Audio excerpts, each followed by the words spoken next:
वंदे मातरम परिचर्चा पर सीएम योगी ने कहा कि कांग्रेस ने तुष्टीकरण की राजनीति की। जिन्ना जब तक कांग्रेस में थे, वंदे मातरम कोई निर्णायक विवाद नहीं था।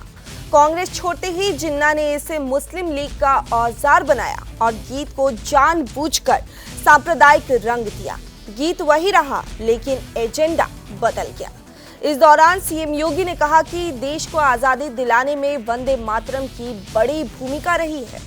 पीएम मोदी के नेतृत्व में देश एकता और राष्ट्रीय संस्कृति को सामने लाने के लिए वंदे मातरम के 150 साल पूरे होने पर कार्यक्रमों का आयोजन करा रही है। योगी आदित्यनाथ ने कहा कि वंदे मातरम सिर्फ एक गाना नहीं था, बल्कि यह भारत के क्रांतिकारियों के लिए एक मंत्र था। 1905 में जब ब्रिटिश सरकार ने बंगाल के बंटवारे की नींव रखने की कोशिश की, तो जनता ने वंदे मातरम को उनके खिलाफ एक हथियार के तौर पर इस्तेमाल किया। वंदे मातरम सत्याग्रह का गीत बन गया। क्योंकि तुष्टीकरण की राजनीति में राष्ट्रवादी स्पष्टता के लिए कोई जगह नहीं थी। इसके बाद इस मुद्दे को खुलकर जहर दिया मोहम्मद अली जिन्ना ने।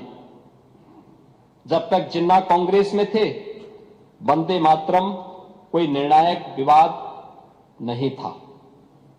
कांग्रेस छोड़ते ही जिन्ना ने इसे मुस्लिम लीग की राजनीति का औजार बनाया और गीत को जानबूझ करके सांप्रदायिक रंग दिया।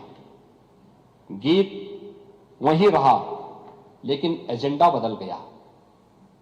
15 अक्टूबर 1937 इसी लखनऊ से मोहम्मद अली जिन्ना ने वंदे मातरम के विरुद्ध नारा बुलंद किया और उस समय कांग्रेस अध्यक्ष पंडित जवाहरलाल नेहरू थे।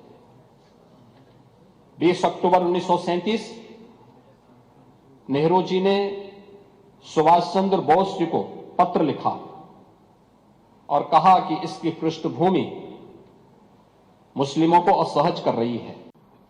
लेकिन इस प्रथम स्वातंत्र समर की विफलता के बाद जो लोगों में एक हताशा थी, एक निराशा थी, उस हताशा और निराशा के कालखंड में देश की सुप्त चेतना को जागरूक करने के लिए जिस एक मंत्र की रचना हुई, वह हम सब इस बात को देख सकते हैं कि अंग्रेजी शासन का भय, उनका दमन और उनकी दमनकारियों की नीतियों के खिलाफ बंकिम चंद्र चट्टोपाध्याय के मन में उस समय, जो एक डिप्टी कलेक्टर के रूप में उस समय ब्रिटिश इंडिया के अंदर काम करते थे, उन्होंने उस समय जो कुछ भी भाव भारत की आम जनमानस के हो सकते थे, उसे अपने इस अमर रचना के माध्यम से देशवासियों के सामने प्रस्तुत किया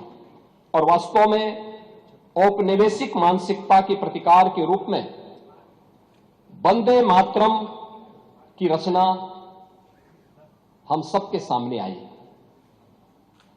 मान्यवर, जब हम वंदे मातरम की बात करते हैं तो यह मात्र एक काव्य नहीं था। यह मातृभूमि को के प्रति आराधना का,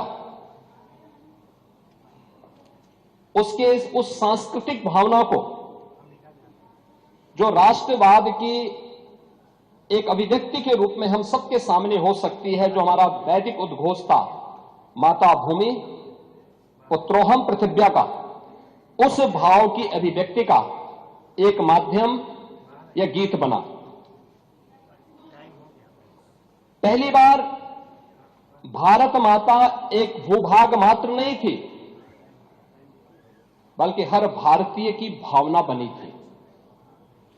पहली बार स्वाधीनता एक राजनीति मात्र नहीं थी, बल्कि हर भारतीय के लिए एक साधना बनी थी। बंकिम चंद्र चट्टोपाध्याय ने राष्ट्र की सोई हुई आत्मा को जगाने का संकल्प इस गीत के माध्यम से लिया था